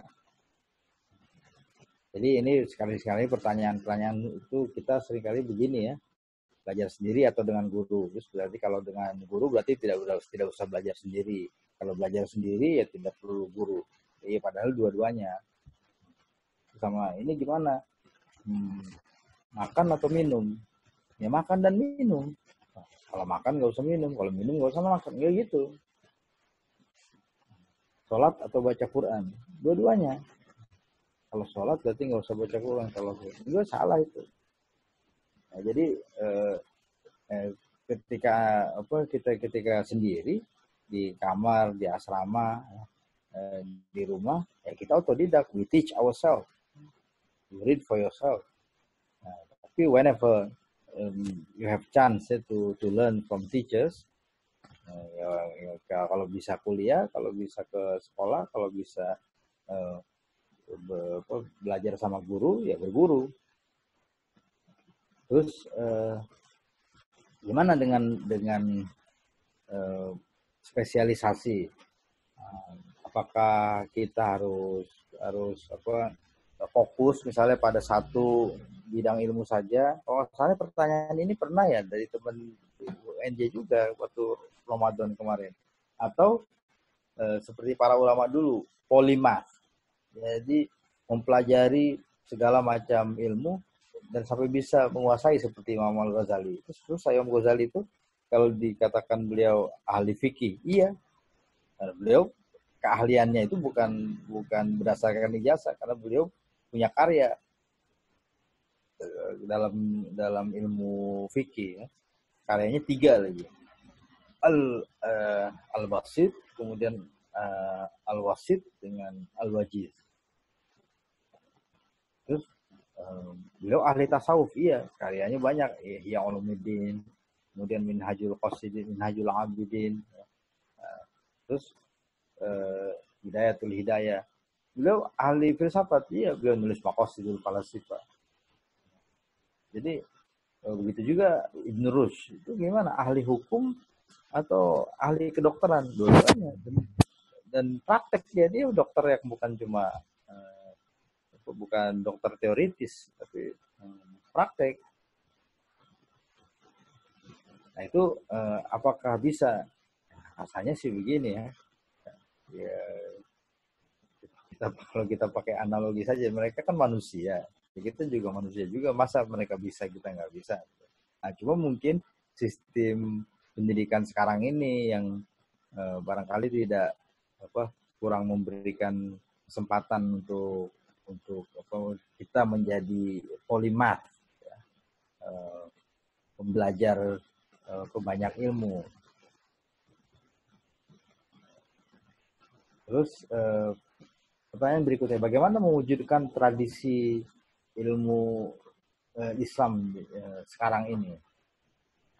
Ya itu Profesor Wan Muhammad Nur Wandaud itu sudah menulis buku itu ya, judulnya Budaya Ilmu. Dan beliau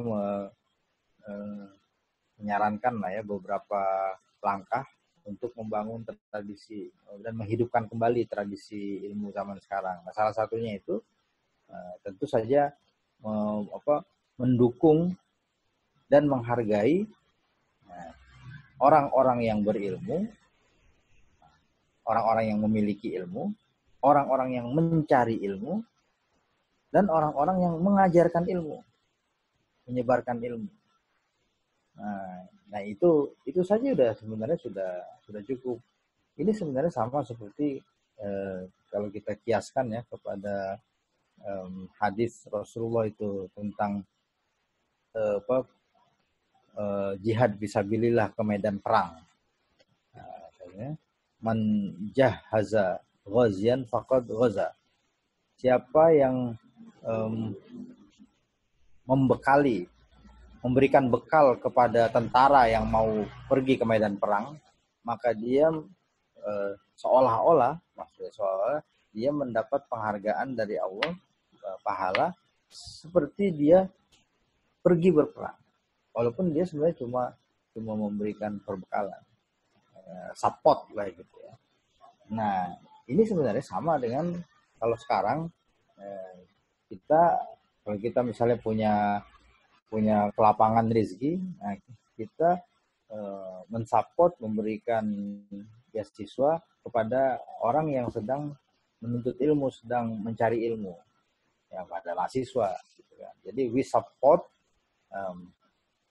anyone who is seeking, who is pursuing knowledge. Itu bagian dari tradisi ilmu. Kemudian kita menghargai orang yang memiliki ilmu, apalagi kalau dia menyebarkannya. Nah, berarti yaitu mendukung tidak hanya moral tapi juga sampai material dan sebagainya. Itu nanti akan ada efek kolektifnya. Jadi ya sama lah kalau efek kolektif kalau kita membuang sampah kan. Kita membuang sampah, sampah kita saja. Tapi kalau semua orang melakukan hal yang sama, yang terjadi adalah tumpukan sampah. Nah, begitu juga kalau kita memberikan dukungan, yang kita beri dukungan itu misalnya hanya 1-2 orang. Tetapi kalau itu dilakukan oleh banyak orang, maka dampaknya adalah sangat besar bagi revitalisasi tradisi ilmu. Nah, sekarang ini kan yang kita lihat justru bukan tradisi ilmu tapi tradisi hedonis. Jadi kita lebih suka mensponsori, mendukung dan memuliakan, nah gitu ya, menghargai itu orang-orang di dunia hiburan.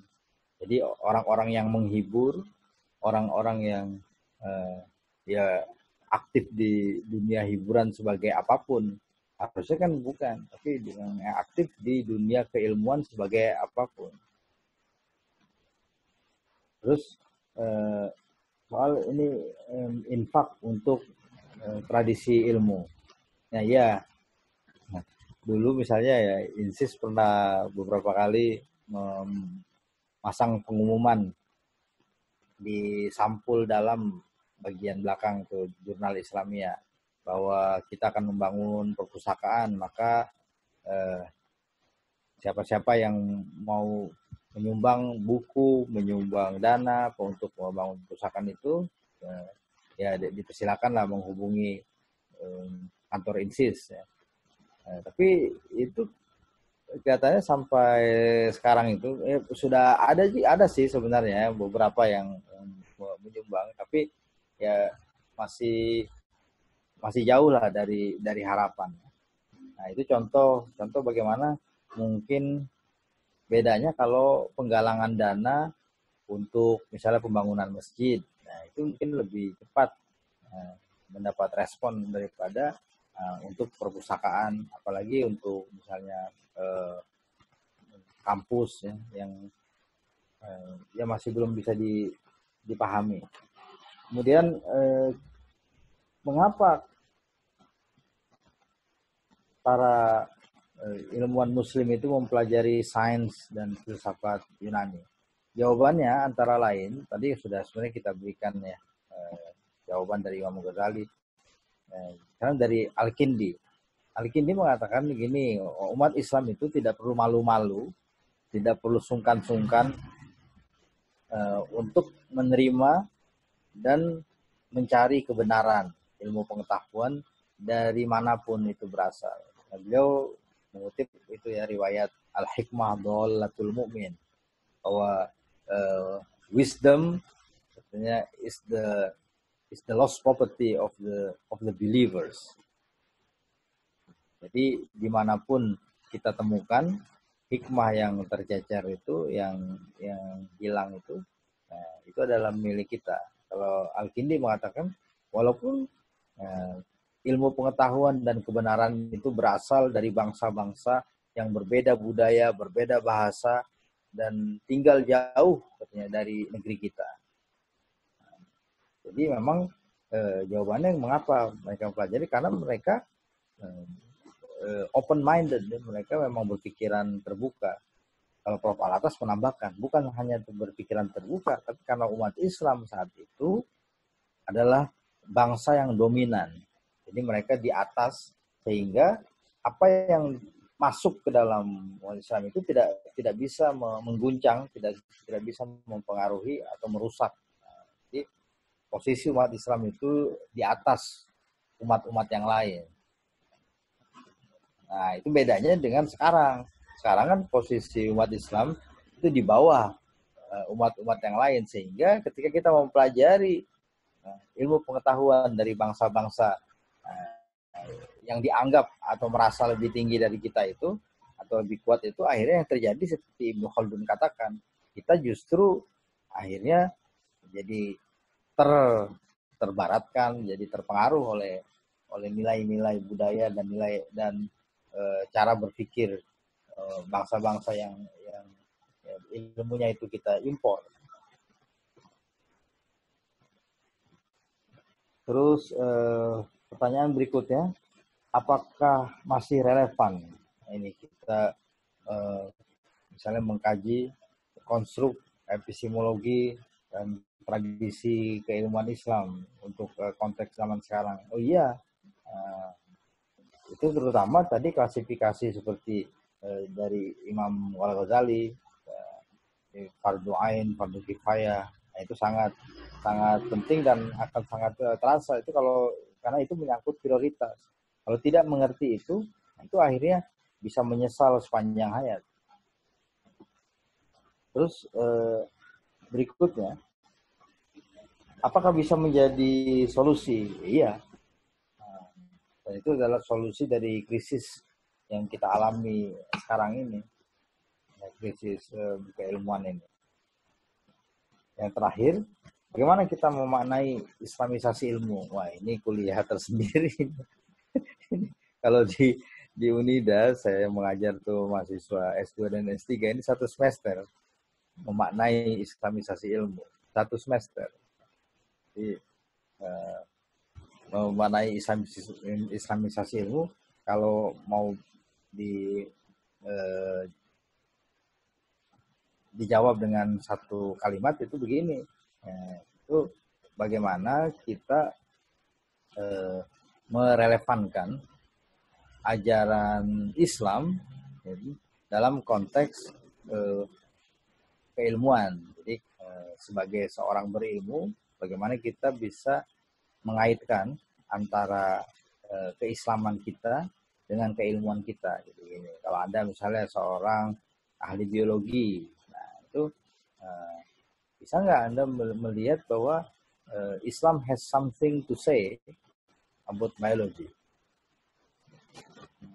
Jadi what does Islam say about it? Kalau if you think that no, biology is science and Islam is religion, and religion has nothing to do with science, and therefore Islam has nothing to do with biology, then you don't understand islamisasi ilmu. Jadi to understand islamisasi ilmu, to memaknai, to make sense of islamisasi ilmu, is to understand the relation and the relevance of what Islam says and what Islam teaches to what you have studied, to what you learn, to what you teach if you are a lecturer, and to what you are doing as a scientist, if you are one. Baik, gimana? Apakah sudah cukup atau Mas Amir? Ada 3 pertanyaan, Ustaz. Kira-kira. Oke. Ya, silakan. Oke. Yang pertama itu dari Denny Yulian. Pertanyaannya, mengapa perkembangan ilmu pada saat itu kebanyakan berkembang di luar Mekah dan Madinah? Apakah tidak ada tradisi keilmuan di pusat peradaban pertama Islam itu sendiri? Kemudian, ini ada 3 pertanyaan, Ustaz. Ya. Kemudian dari Zakius Sadiki, izin bertanya, Ustaz, bagaimana yang Ustaz sampaikan bahwa sebelumnya di zaman jahiliyah, kemampuan hafalan luar biasa dan melalui transmisi lisan. Lalu setelah perkembangan Islam, setidaknya diawali pada abad awal Hijriyah, seakan-akan tradisi menulis menjadi ledakan yang luar biasa. Ditunjukkan dengan hasil kitab ulama yang sangat tebal, bahkan pun jika dibandingkan dengan hasil tulisan buku-buku di zaman ini. Kira-kira apakah ada hal khusus yang menyebabkan itu? Kemudian, Ustadz, apakah misalnya sekadar karena kekhawatiran umat yang berbahasa lain tidak dapat meneruskan transmisi, atau ada penyebab lain? Sejauh mana tradisi menghafal dan transmisi lisan tersebut perlu untuk dipertahankan, mengingat seperti itu. Terus, yang ketiga udah nggak ada lagi. Yang ketiga, izin bertanya Ustadz, mengenai kedudukan ilmu di zaman kontemporer terkhusus pada jurusan sosial humaniora eksperimental. Yang pertama, bagaimana untuk mendudukan keilmuan Islam dalam suasana atau nuansa keilmuan yang sangat cenderung positivistik. Kemudian bacaan yang sesuai untuk mengembangkan keilmuan tersebut ke ranah peradaban Islam dimulai dari mana, Ustaz? Kemudian mohon untuk email atau kontak Ustaz, nanti diberikan. Ya itu Ustaz, 3 pertanyaan terakhir malam ini. Oke.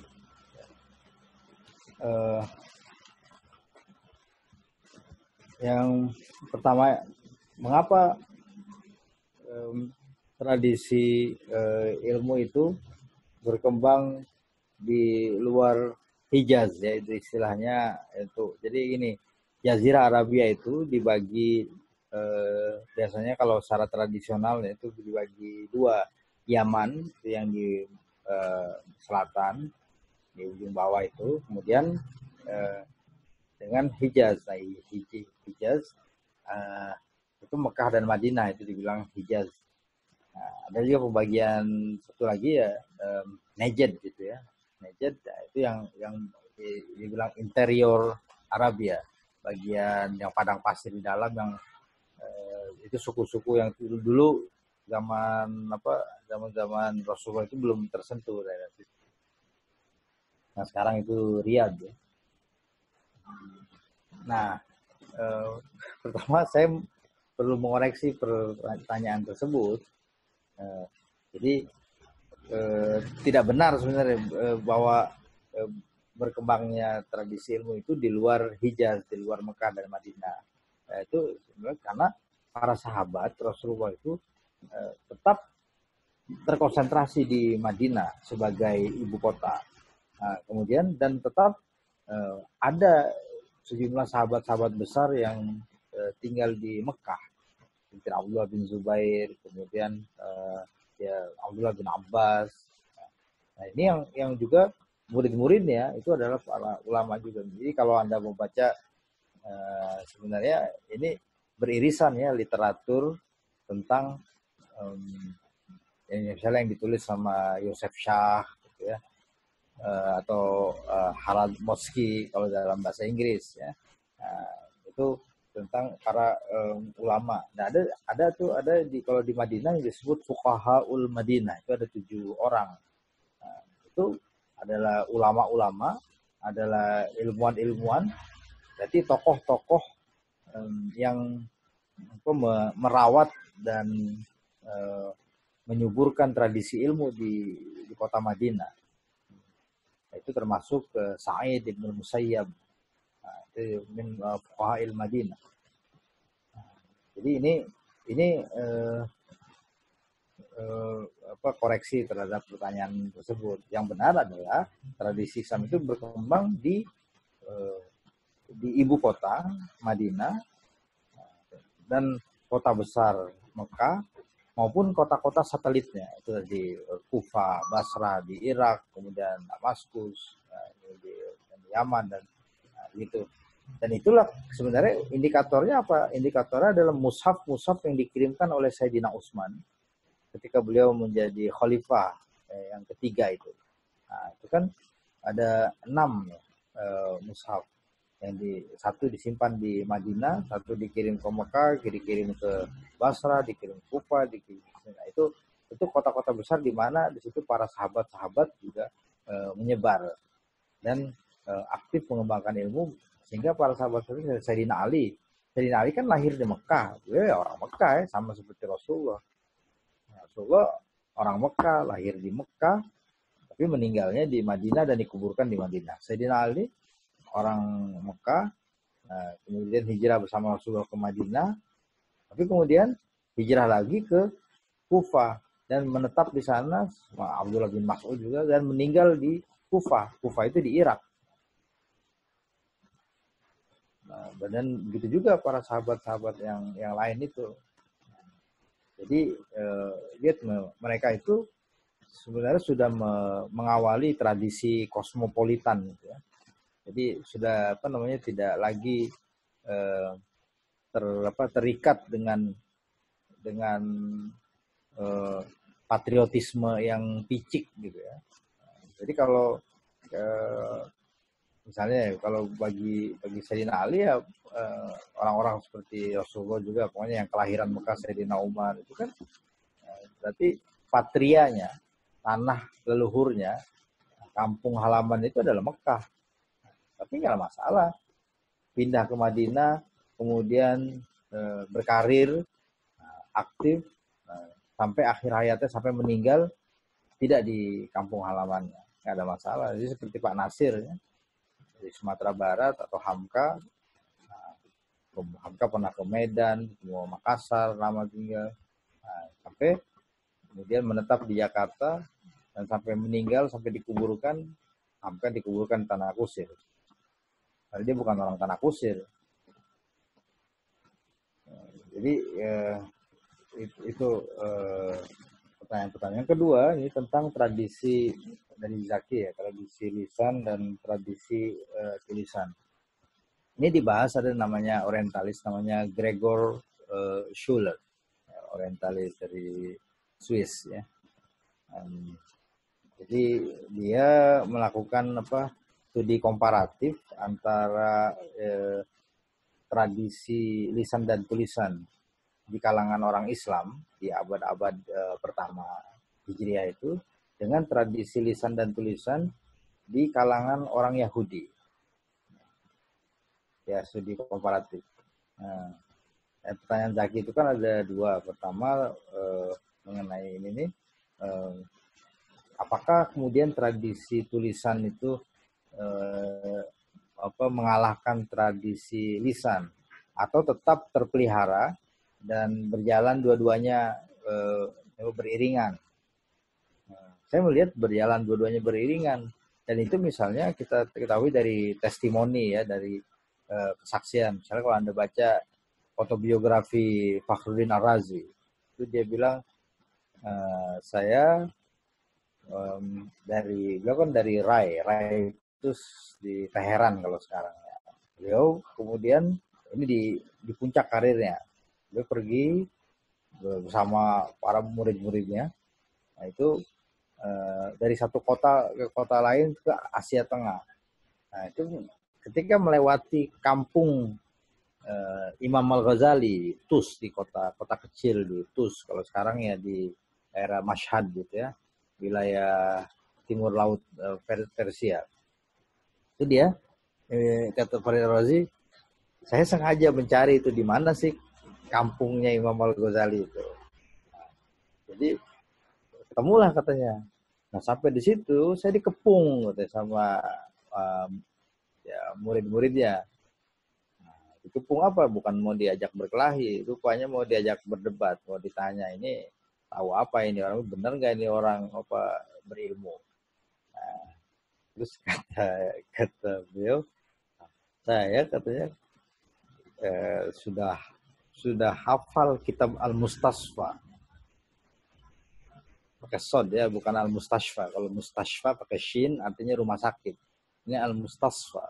Itu kitab usul fikih yang sekarang saja itu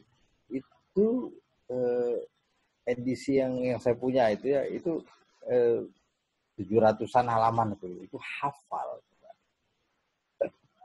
itu gimana? Dia bukan menghafal yang ya 10 halaman, 20 halaman. Sehingga makanya orang-orang dulu itu juga metode belajarnya kita lihat sekarang kalau misalnya dikatakan menghafal itu membuat analisis jadi tumpul atau kemampuan analisis daya kritis itu jadi tidak tajam. Itu saya rasa tidak betul karena kita lihat tuh seperti Imam Ghazali, Farid Razi itu analisisnya tajam. Tapi mereka memang hafalannya kuat juga, daya ingatnya juga tajam juga. Nah, tapi ini tradisi menulis itu memang lebih dikenal dan lebih mapan di kalangan orang-orang Yahudi. Makanya mereka disebut ahlul kitab. Nah, kitab itu dulu itu tidak berarti buku. Kitab itu ya berarti tulisan. Jadi writing itu ya anything written is kitab. Makanya dalam Al-Quran itu kan idhab bi kitabi hadza. Nah, itu kitab juga artinya surat. Jadi sepucuk surat yang suratnya Nabi Sulaiman kepada Ratu Balqis itu disebut kitab. Kitab itu bukan buku. Bukan burung hudhud itu bawa buku. Bukan, tapi itu sepucuk surat. Jadi kitab itu anything written. Maka ahlul kitab itu kalau secara harfiah bermakna orang-orang yang mempunyai tradisi tulis menulis, ahlul kitab. Ya, tapi kalau secara teknis ahlul kitab adalah orang-orang yang mendapat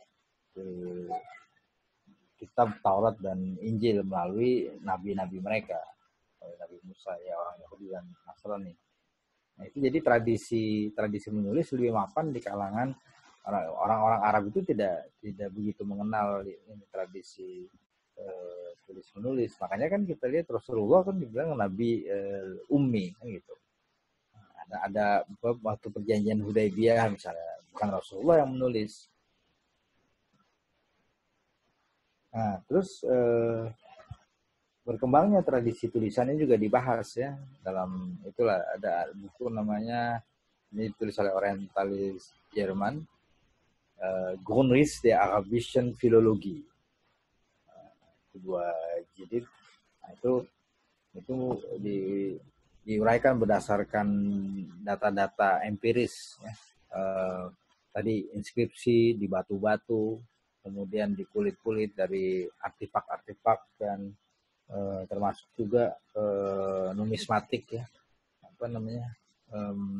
kepingan-kepingan uang, apakah dinar ataupun dirham dari abad ke-7, 8 kurun-kurun pertama itu.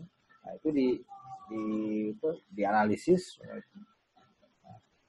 Nah, itu untuk kemudian ditarik kesimpulan tentang bagaimana sih sebenarnya dokumentasi gitu, yang dilakukan oleh umat Islam pada zaman itu. Jadi mereka kan begini, kalau tradisi misalnya kayak hadis itu kan berasal dari tradisi lisan.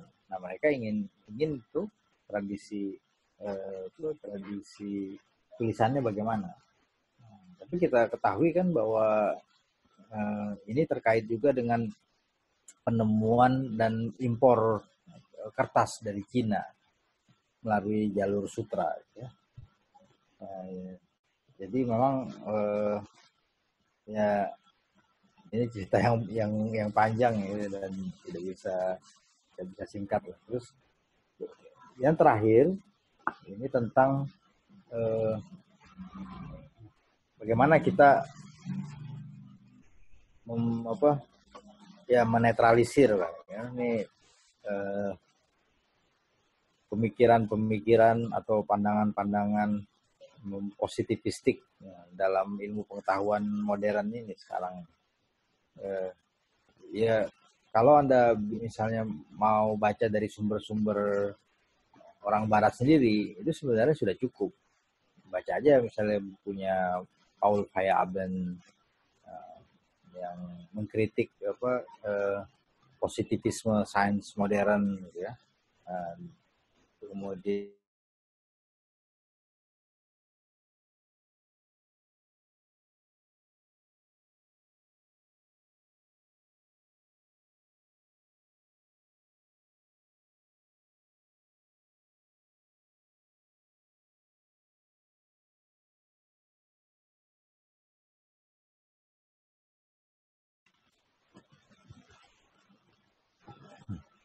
oke. Ya, yang terakhir, nah ini kalau mau baca juga dari sumber-sumber non Barat, ya, sumber-sumber Islam, ya baca buku-bukunya misalnya Said Hussein Nasr, ya, baca bukunya Profesor Alatas, kemudian Profesor Al-Faslan, yang sebagian itu ada sebenarnya di jurnal Islamia, ya, kritik terhadap sains modern, bukunya Usman Bakar, ya, Tauhid and Science, itu insya Allah Anda ya sedikit-sedikit akan dapat dapat semacam antidot gitu ya, untuk mengurangi pengaruh positivisme itu. Ya, gimana? Sudah cukup ya, udah pukul 10 ya? Ya, Ustaz. Insya Allah. Oke. Syukran jazakumullah khair pada Ustadz Syam telah menyampaikan materinya. Semoga segala ilmu yang telah disampaikan bisa kita pahami dan juga kita amalkan dalam kehidupan kita sehari-hari. Amin. Oke. Karena memang sudah waktu malam juga, kita langsung saja akhiri dengan membaca lafaz hamdalah. Alhamdulillahirabbil alamin. Dan doa penutup majelis. Subhanallah bihamdika nasyhadu an la ilaha illa anta nastaghfiruka wa natubu ilaika. Allahumma shalli ala Muhammad wa ala ali Muhammad walhamdulillahirabbil alamin. Oke. Dari Ana cukup. Assalamualaikum warahmatullahi wabarakatuh. Waalaikumsalam warahmatullahi wabarakatuh.